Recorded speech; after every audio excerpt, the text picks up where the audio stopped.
តើអ្នកណាទៅដែលគិតថាបកតូចអាចគ្រប់គ្រងវាសនាប្រទេសថៃបានថ្ងៃនេះពិភពលោកកំពុងភ្ញាក់ផ្អើលគណៈលោកអនុទានឆាន់វីរៈគុលបង្កើតបាតុភូតក្រឡាប់ចាក់ដឹកនាំបង្កើតរដ្ឋាភិបាលថ្មីដែលគ្មានបកធំនៅព្រឹកថ្ងៃទី9ខែកុម្ភៈឆ្នាំ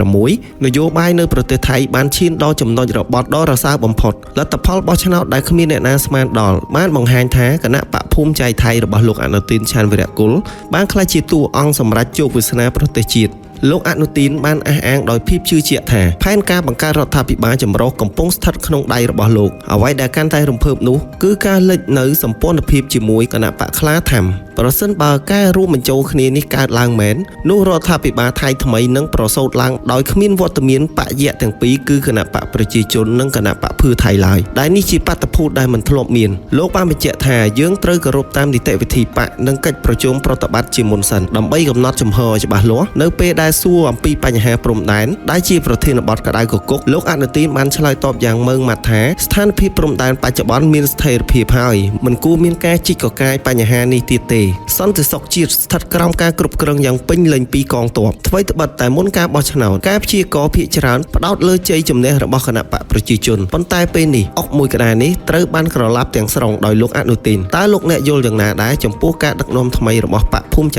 ថៃ